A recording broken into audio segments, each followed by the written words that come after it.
America हमारा बड़ा अच्छा दोस्त है। ट्रंप भी ओपनली टीवी पे बोलते हैं मोदी साहब मेरे दोस्त हैं। तो ये अगर आपके ऊपर टैरिफ लगे तो ये तो हमारा बिजनेस खत्म हो जाएगा।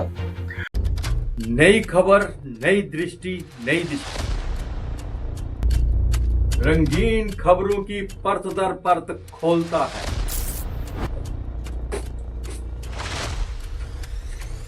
खुला बयान करता है पीछे की कहानी। जुड़े रहे एपीजी न्यूज के साथ।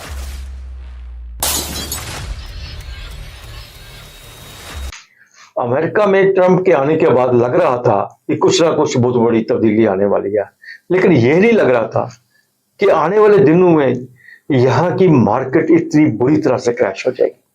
उसके आने के बाद जिस तरह से पूरे वर्ल्ड में जितनी सी कंट्रीज है सबके ऊपर टैरिफ लगाया गया और स्टॉक मार्केट की ये पिछड़ा कि 100% क्रैश होगी। हालात बिगड़ते जा रहे हैं। इवन अमेरिका के अंदर भी एलन मस्क के विरुद्ध जो है प्रोटेस्ट होना शुरू हो गए हैं। हमारे साथ हैं ब्रिगेडियर विजय सागर धीमान साहब। इनसे हम जानना चाहेंगे कि ये अंतरराष्ट्रीय स्तर पर क्या कुछ हो रहा है, इसका असर जो है बाकी देशों के साथ साथ भारत के ऊपर भी क्या पड़ेगा। बहुत बहुत स्वागत है ब्रिगेडियर साहब आपका। Thank you very much Adarsh जी।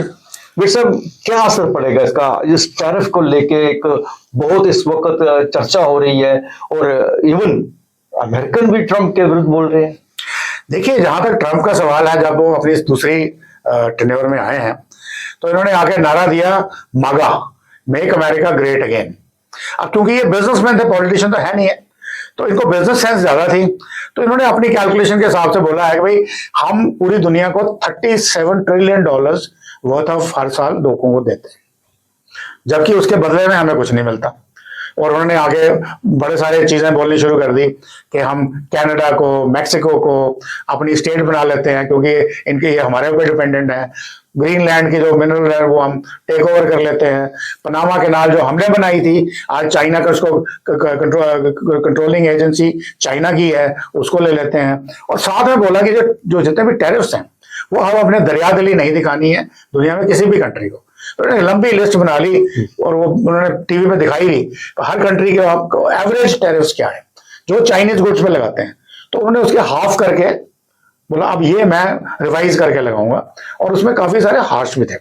अब देखिए क्या होता है कि जब टैरिफ्स लगते हैं, हमारे यहाँ पहले वर्ल्ड ट्रेड ऑर्गेनाइजेशन थी, वो टैरिफ्स रेगुलेट करती थी, तो वो वर्ल्ड ट्रेड ऑर्गेनाइजेशन तो खत्म ही होगी क्योंकि ट्रंप साहब के इस ऑर्डर के बाद उसका कोई मतलब ही कोई नहीं। तो इसमें तो सारी की सारी सप्लाई चेन्स जो होती हैं वो एक सेट तरीके से चलती हैं, हर एक कंट्री को पता है कितना क्या है, उसके हिसाब से करती है। अब इनके इस किस्म के जो टैरिफ लगाए हैं, इससे वो सारी सप्लाई चेन्स तबाह हो जाएंगी।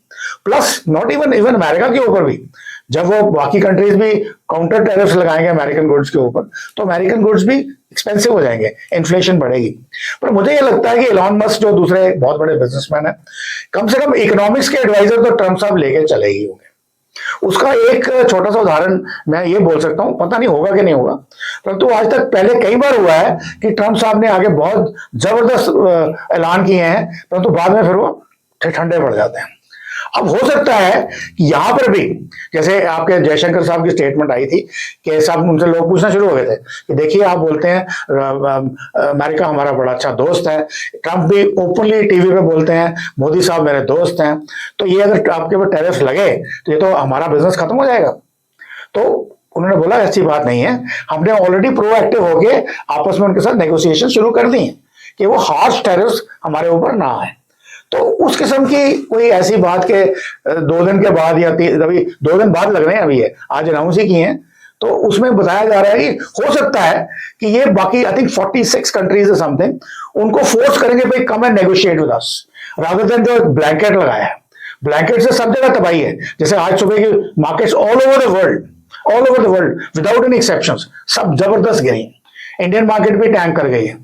तो अब इसका जो वर्ल्ड वाइड असर ये है वो ये है कि सप्लाई चेन्स जो हैं वो आप सबको अपनी अपनी रीएडजस्ट करनी पड़ेगी। उसमें बिजनेस में काफी नुकसान भी होगा और उसमें बहुत सारी जॉब्स भी जाएंगी जब तक वो दोबारा स्टेबलाइज नहीं होती, और इसमें टाइम लगेगा, 2 3 4 साल 5 लाख लगते हैं। परंतु फिर भी ये बोला जा रहा है कि भारत के लिए एक अपॉर्चुनिटी कि आप भी अपनी सप्लाई चेन्स को चाइना के डिपेंडेंस से बाहर निकालो और बाकी कंट्रीज जिसके साथ आप आज तक नहीं मिले हो, जैसे ईयू बड़ी इंटरेस्टेड है इंडिया के साथ करने में, फिर अफ्रीकन कुछ कंट्रीज हैं, साउथ ग्लोबल साउथ है, तो ये सब चीजें हो सकती हैं।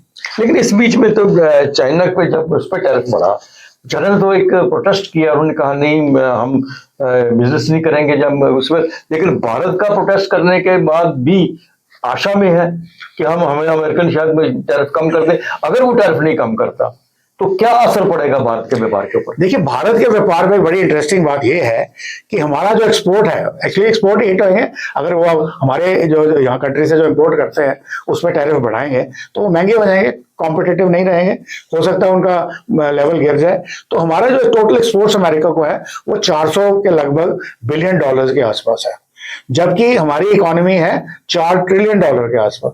तो 10% है, तो उसमें बताया ये जा रहा है कि जहां तक हमारे एक्सपोर्ट्स का सवाल है कोई मेजर इंपैक्ट नहीं पड़ेगा। इंपैक्ट तो पड़ेगा पर ऐसा नहीं है कोई ब्लड बात हो जाएगा, क्योंकि स्टॉक मार्केट जो आज गिरी है वो ब्लड बात इसलिए हुआ है क्योंकि स्टॉक मार्केट चलती है सेंटिमेंट्स के ऊपर। तो ये जो 10% आपके फंडामेंटल्स खराब होंगे, उससे कितनी गिरनी चाहिए? जिस तेजी से वो गिरी है इसी स्पाइक से वो वापस भी आएगी। और अगर और साथ में आईटी सर्विसेज के ऊपर अमेरिका कभी हमारे ऊपर नहीं लगाएगा क्योंकि वो उसको उनको नुकसान होता है। तो इस तरह की जब चीजें हम देखेंगे तो अल्टीमेटली पता लगेगा कि शायद इंडिया के लिए एक अपॉर्चुनिटी बनती है कि आप अपने बाकी कंट्रीज के साथ भी ठीक करो। फिर जैसे देखिए ऑयल प्राइसेस नीचे आ गई, अब बताया ये भी जा रहा है कि जो सऊदी अरेबिया के लोग हैं उन्होंने ऑयल प्राइसेस कम की हैं at the best of America. हो सकता है अंदर की गुपचुप कोई बात हो, ऑयल प्राइसेस कम हुई हैं, इंडिया का फायदा। 85% हमें ऑयल इंपोर्ट करना पड़ता है, वो हमें फायदा। फिर दूसरा हमेशा होता है कि जब स्टॉक मार्केट गिरती है तो गोल्ड प्राइसेस ऊपर जाती हैं। इस वक्त गोल्ड प्राइसेस भी गिर रही हैं, gold as well as silver. और उसका कारण ये है कि जितनी जो मार्केट्स गिरी हैं तो वो जितनी भी कंपनीज हैं या जो एनआरआईज हैं या जितने आउटसाइड इन्वेस्टर्स हैं वो अपनी गोल्ड को बेच बेच के अपनी लिक्विडिटी बना रहे हैं।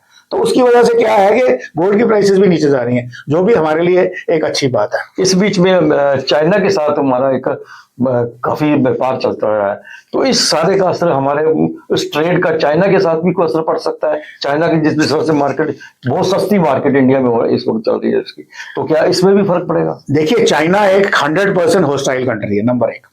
चाहे वो कुछ भी कह लें, वो हमारी जो तनातनी है वो चलती रहनी है, क्योंकि एक म्यान में 2 तलवारें नहीं रह सकती। तो एशिया में 2 जाइंट्स नहीं हो सकते, वो हमेशा रहेगी।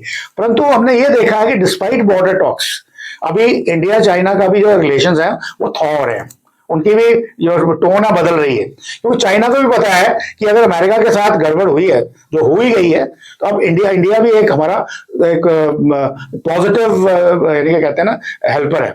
और कुछ हमने सुना है चाइना ने कुछ इन्वेस्टमेंट करने की ऑलरेडी पेशकश कर दी हुई है। तो इन चीजों को जब देखा जाएगा तो ये जो मल्टीपोलर वर्ल्ड आजकल है कि आप किसी का परमानेंट फ्रेंड नहीं है, परमानेंट एनिमी नहीं है। और मजेदार बात यह है कि एक मुद्दे पे आप एक कंट्री के साथ फ्रेंड है, दूसरे मुद्दे पे आप उन्हीं के साथ दुश्मन है।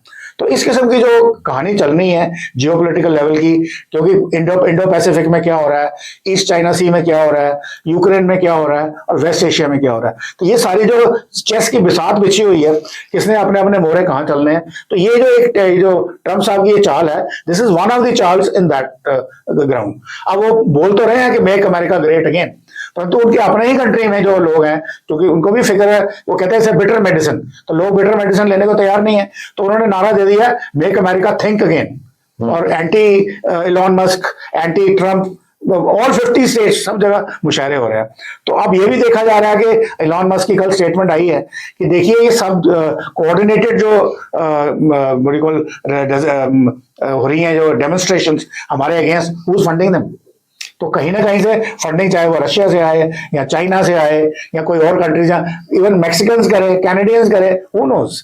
तो ये किस्म की गेम शुरू हो गई है जो अगर तो कंट्रोल हो जाती है, जैसा बताया जाता है, हो सकता है कि ट्रम्प साहब बोलें कि ओके भाई हम नहीं करते टैरिफ्स आपको लगाते, आइए come and negotiate, let's redo it.